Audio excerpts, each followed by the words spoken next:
is a desert island.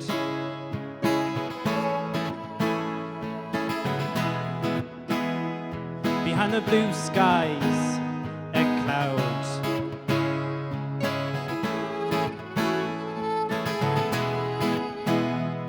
With the thunder came the lightning. It was frightening.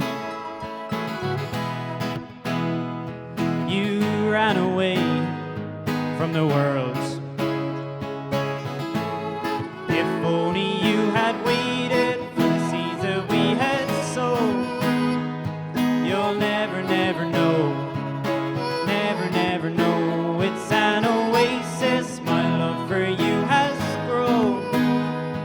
If only you had waited until after the rain.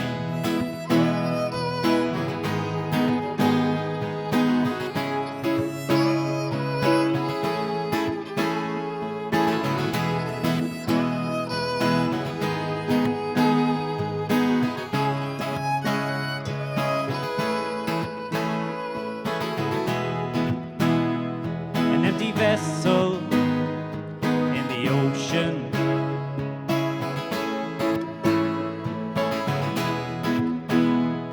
My paradise is lost.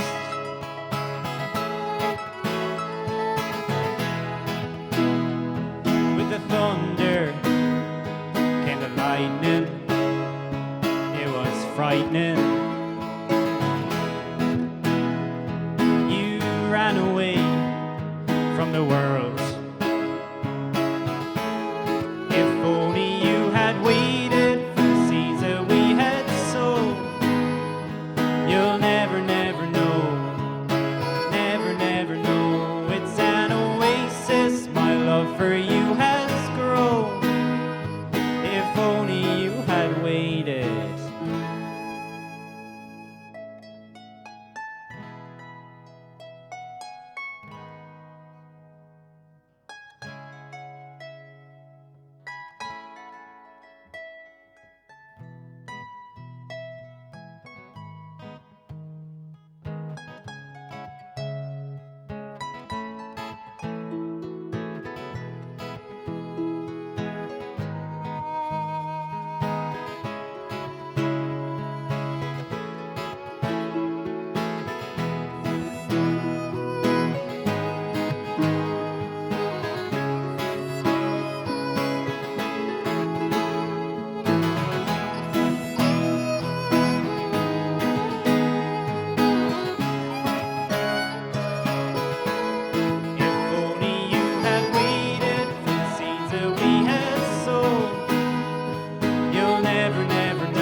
Till after the rain.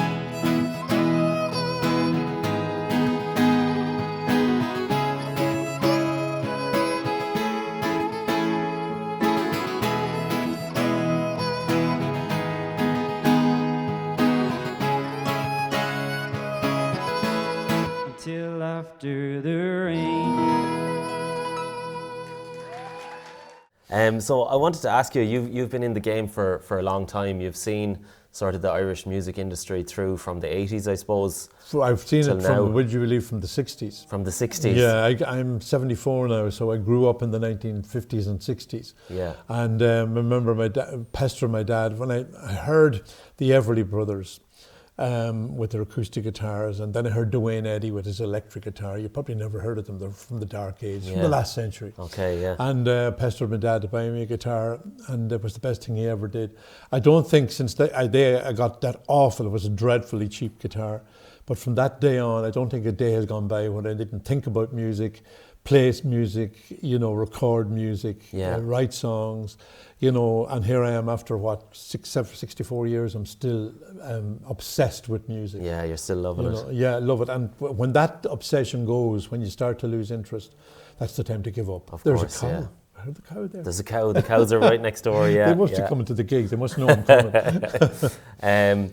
So I suppose in that time you've seen sort of, I guess, the promotional side of music change so much. So Oh my God! we're gone from whatever it was back then, which I don't know, to But the days of TikTok. what it was when I was growing up, it was literally you went to your local record shop, Yeah. and if you're lucky, they had the latest album or the latest single on vinyl. It was only vinyl. Yeah. So you went down and we spent a lot of it. We were very lucky, and I grew up in Ballyshannon, a town of about 2,000 people, Yeah. and we had a music shop in the town Yeah. that sold guitars and sold sheet music and records as well.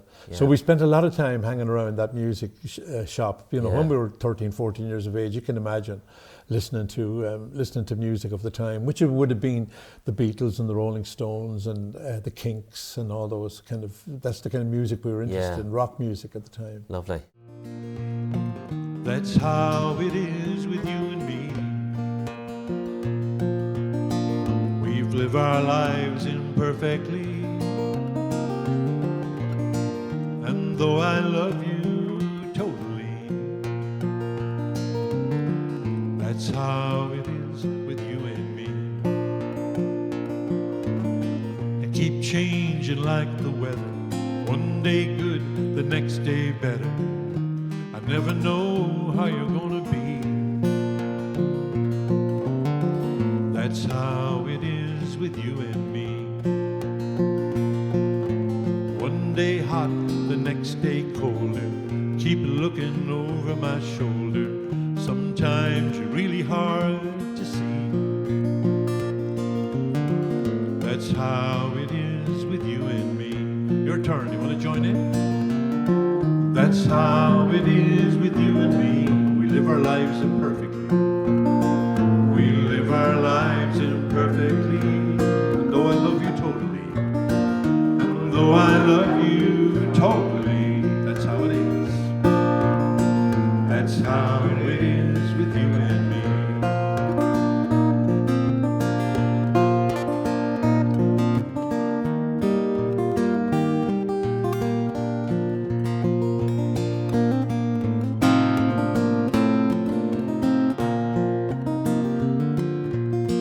That's how it is with you and me. Can't hear you.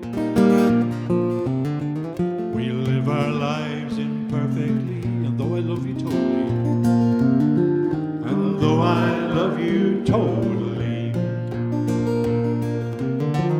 that's how it is with you and me. Every day a different color, no one day like the other. A different song in a different key. That's how it is with you and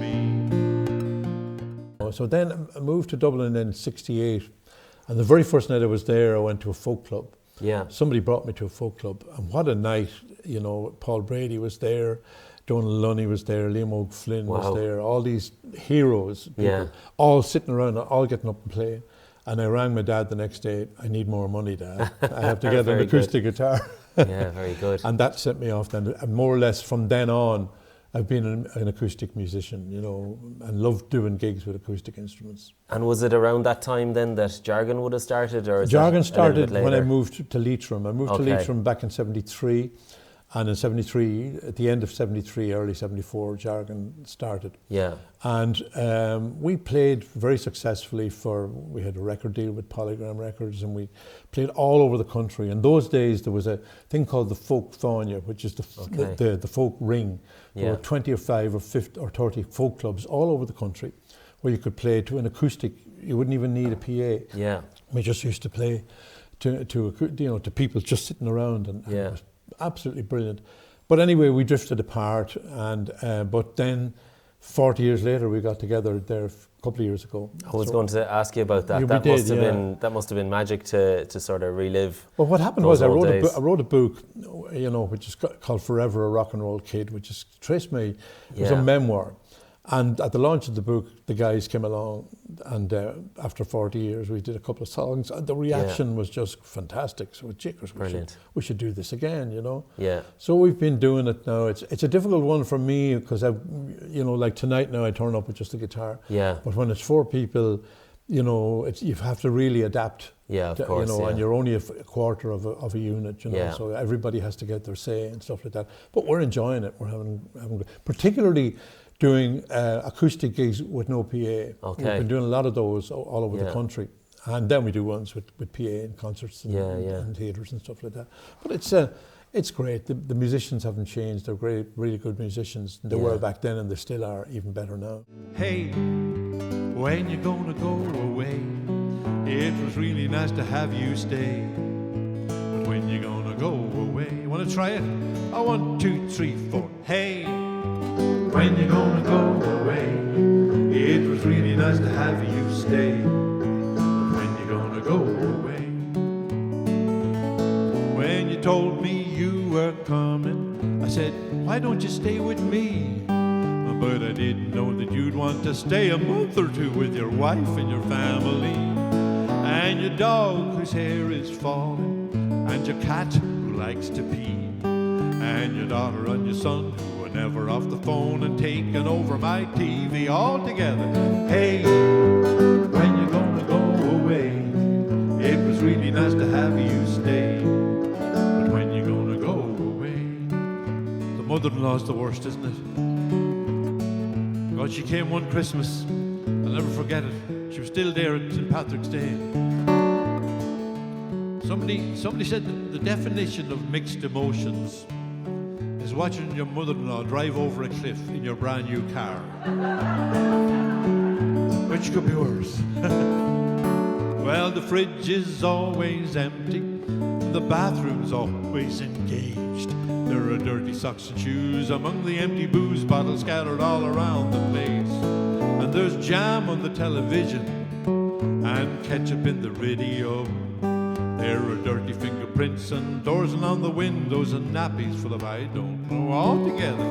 Hey, when you gonna go away? It was really nice to have you stay.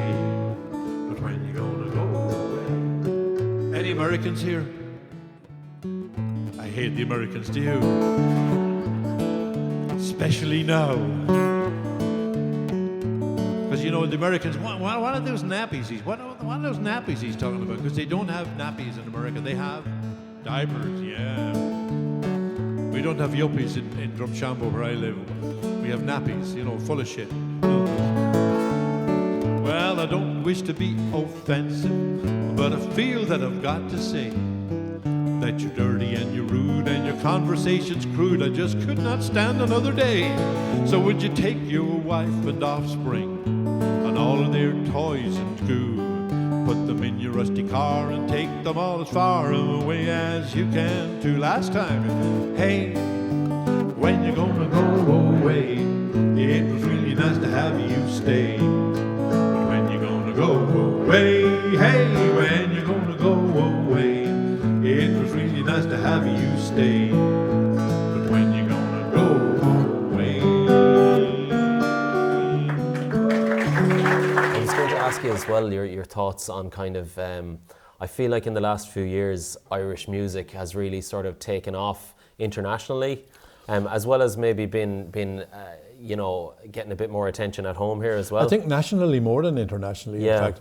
You know, there's a huge resurgence, but it has always gone like that. I mean, I would remember in the late 50s, early 60s when the Clancy Brothers started to bring, I mean, the Clancy Brothers appeared on the Ed Sullivan Show in America and created a huge interest in Irish music. And I don't think if the Clancy Brothers had to come along, you wouldn't have had bands like Planksty and all the bands that came afterwards. But it always went in waves.